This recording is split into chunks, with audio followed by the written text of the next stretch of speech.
What's up, dude? Hello everybody, welcome back to my YouTube channel.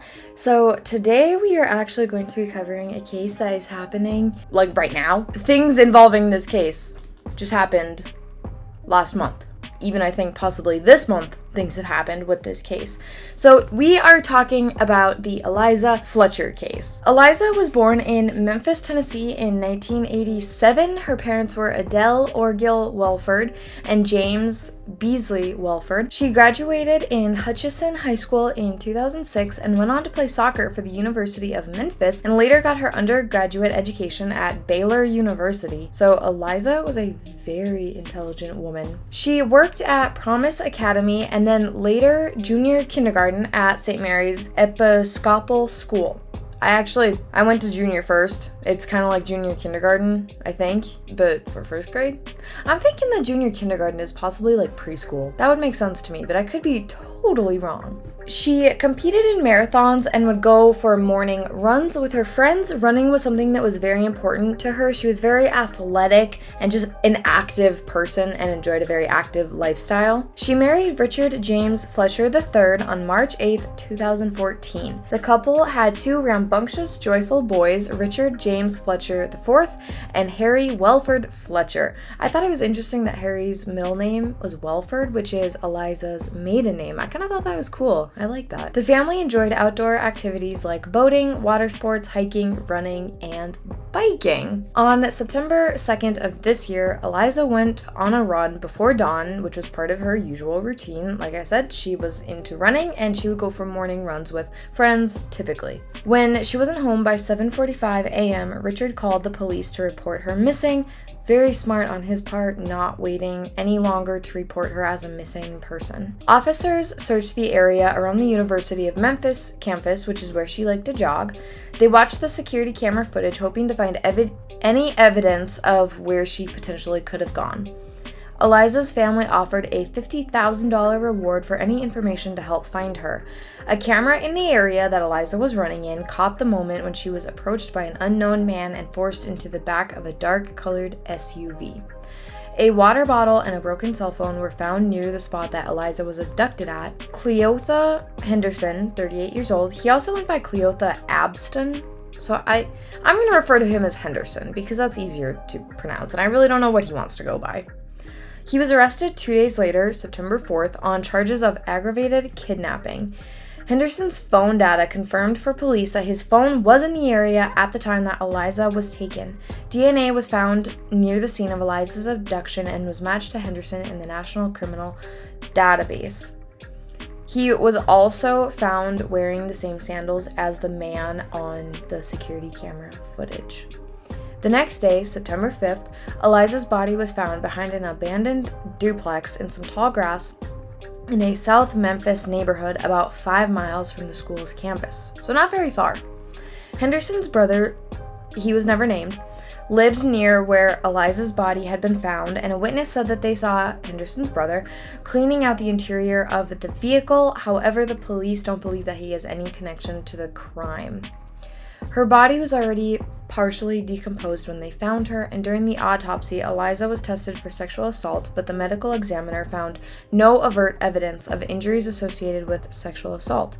She was found with 2 bruises on her right thigh. They were quite large. Henderson is charged with first-degree murder and aggravated kidnapping. A few days after his arrest for involvement in Eliza's death, he was charged with rape in an investigation that had started a year earlier. Henderson had spent 20 years in prison after he was convicted for kidnapping a lawyer, Kemper Durand, and was released in 2020. So he was only out for about a year before he committed another crime, I guess I should say.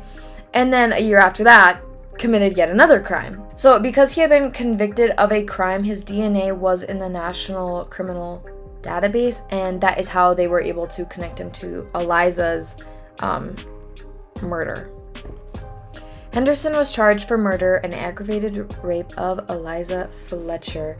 Now, unfortunately, I really had a hard time finding what his sentence was. I guess I don't even know if they have given him a sentence. It might not even be decided on by the jury. This type of thing could take days, weeks, months, or even a year. I mean, there's no telling how long we could possibly wait for there to be a verdict on his sentencing. So since there wasn't a lot to go off of for Eliza's case, I did a little more digging into Henderson's previous rap sheet, and it sounds like while he spent the 2 decades in jail, he committed more crimes in jail. But I thought it was interesting that they brought up his crime from a year ago.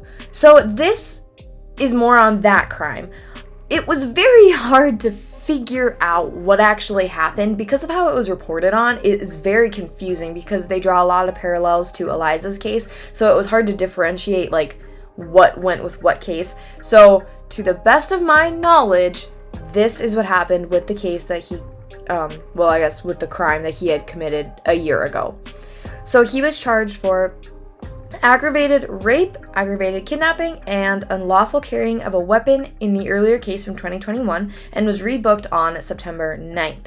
The lawsuit claims that investigators didn't take any physical evidence from the crime scene when they arrived. They failed to expedite processing on the rape kit, which local authorities can request to be done. In certain cases, it will be granted where they'll expedite the process and get results earlier.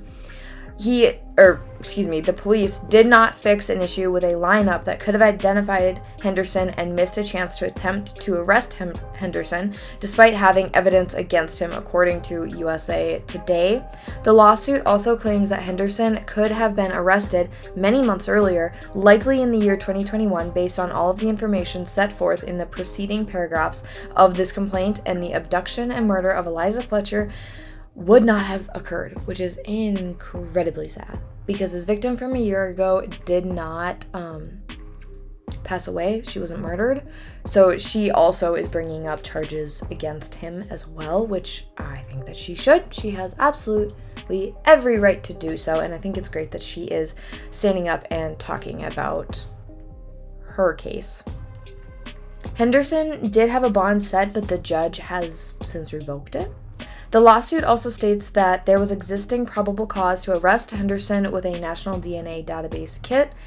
A Memphis Police Department spokesperson said that the department does not comment on pending litigation. So that's kind of where we're at for these 2 cases. So he possibly could be jailed for a long time. I mean, obviously a long time because he's committed a murder, and then a year ago they've also found that now he did that one, that rape and assault and unlawful carrying of a weapon a year ago also. So I'm kind of thinking that they're going to stack up his sentence, that they're going to combine it all together and just give him one sentence, maybe? Or maybe they'll split it up and they'll give him, say, a life sentence for Eliza's case and then give him plus 50 years for the case that happened a year ago. That is just a guess. I have no actual evidence that could actually be the case. I'm just kind of speculating what could possibly be done. I think it'll be really interesting to see how the rest of this plays out. However, since this is such a new case that is developing as we're speaking, there's not a ton of information on it. So that is all that I have for you guys. I have linked in my case sources down below in the description box a couple websites that reported on this case that are very good. They're from reputable sources. The New York Times, USA Today, I guess, they're okay.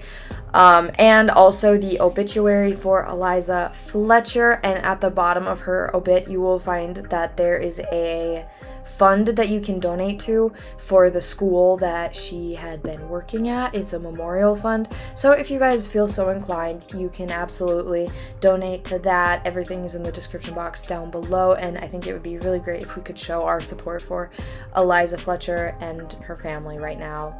So please be mindful in the comments. These are real people we're talking about, and so just comment speculations, what you guys think will happen. Also, make sure to comment down any cases that you would like me to just briefly cover down below. You guys know or I guess you wouldn't know if you're new to my channel, but I like to cover true crime cases for people that are kind of into true crime, but want more so the bullet points on these cases and the main story of what happened, and don't go into too much detail.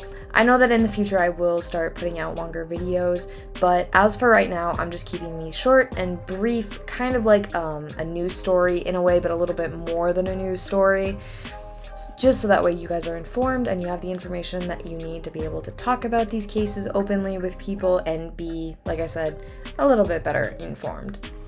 Thank you guys so much for watching this video. Please subscribe to my channel if you would like, but if not, that is absolutely fine. And for those of you that will be back for another video, my next one will be up on Thursday, so be on the lookout for that. Thank you guys for watching, and I will see you then. Bye guys. What's up, dude? Oh, whoa, nope. Sound sync. Henderson. Whoa, I just jumped ahead. Sorry, I have a hair in my eye. GoPro, stop recording.